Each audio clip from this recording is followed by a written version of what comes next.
আসসালামু আলাইকুম, সকলে কেমন আছেন? আশা করছি সকলে ভালো আছেন। তো আজকে আমাদের একটি গুরুত্বপূর্ণ কাজ বাকি আছে, তো সেই কাজটা করতেই আমরা বেরিয়ে পড়েছি। আমরা রওনা দিয়েছি আমাদের কবরস্থান বা গোরস্থানের দিকে। আমি এবং সঙ্গে এনামুল দা আছে এবং আমাদের ক্যামেরাম্যান রনি দা আছে। তো আমরা তিনজনে বেরিয়ে পড়েছি।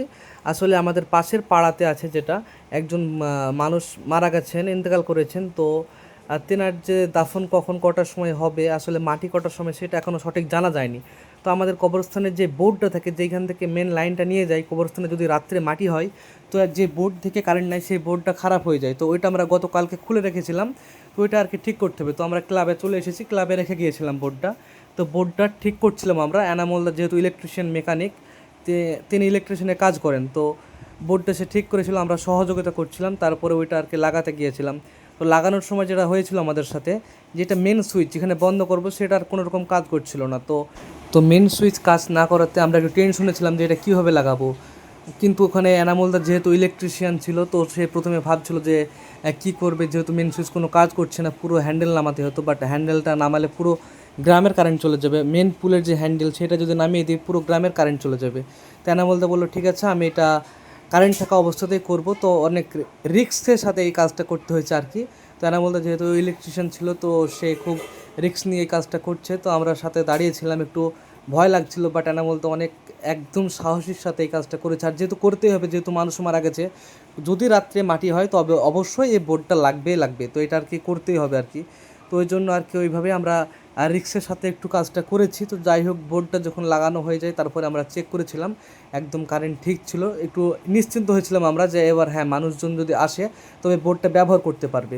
তো ওই যে দেখতেই পাচ্ছেন কবরস্থান, আমাদের সবাইকে আসতে হবে। তো সকলে, আর আশা করি একটু ইসলাম ধর্মের দিকে আমরা যারা অবলম্বন অনুসরণ করি, তো আমরা মেনে চলার চেষ্টা করি ইনশাল্লাহ। তো আজ যেহেতু জুম্মাবার, তো সেই জন্য আমরা বেরিয়ে পড়েছি আজকে মসজিদের দিকে নামাজ পড়তে, যেহেতু শুক্রবার আজকে। তো যেতে যেতে আমাদের একটি ছোটো ভাইকে রাস্তা থেকে নিয়ে নিয়েছিলাম আমাদের বাইকে। বাড়ি থেকে মসজিদটা একটু দূরে হতে আমরা বাইকে যাচ্ছিলাম, আমরা তিনজন, আমি, রনি এবং আমাদের ছোটো ভাইকে নিয়ে নিয়েছি। তো মসজিদের কাছাকাছি আমরা চলে এসেছি, আর কিছুক্ষণ গেলে এই মসজিদ আমাদের চলে আসবে। তো মসজিদটা আমাদের আপনাদের দেখাবো, এই যে চলে আসছে আমরা আর কি। তো মসজিদটা কিছুদিন আগে রং চং তেমন করা ছিল না, তো এবার রংটা করা হয়েছে, অনেক সুন্দর লাগছে আর কি মসজিদটা দেখতে। আপনারাও দেখেন, এই যে মসজিদ আমাদের চলে এসেছে, দুইতলা মসজিদ, টুঙ্গি ফরাজি মসজিদ এটা আমাদের।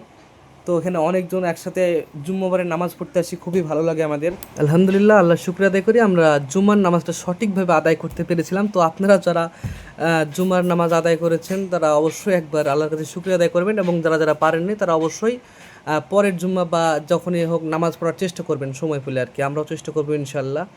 তো দেখতে পাচ্ছেন আমাদের মসজিদটা কত সুন্দর, ভিতরে উজুখানা থেকে শুরু করে রংচং, একদম দারুণ একটা পরিবেশ মসজিদের ভিতরে, ঠান্ডা একটা, অনেকগুলি মানুষজন একসাথে নামাজ পড়ার মজাই আলাদা। তো আপনারা অবশ্যই দোয়া করবেন আমাদের জন্য।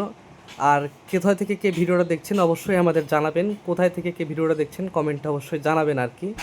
তো নামাজ শেষে আমরা বাড়ি যাব। তো বাড়ি যাওয়ার পথে আমরা আর কি ভাবছিলাম যে যে মানুষটি মারা গেছে তো কয়টার সময় দাফন হবে আর কি আমরা জেনে যাব। যেহেতু যিনি মারা গেছে তিনি হাসপাতালে মারা গেছে, আমাদের আমতলা গ্রামীণ হাসপাতালে তিনি মারা গিয়েছেন। তো সেখান থেকে এসেছে এখন লাশ এসেছে, তো ওখান থেকে আমরা জিজ্ঞেস করে যাবো আর কি যে কয়টার সময় মাটি হবে সেটা আর কি জেনে যাব।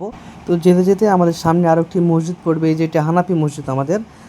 এখান থেকে অনেক মানুষজন বের হচ্ছে আর কি, অনেক সুন্দর একটি দৃশ্য তো দেখার মতো। তো যাই হোক, সকলে ভালো থাকবেন, আমাদের জন্য দোয়া করবেন। আসসালামু আলাইকুম।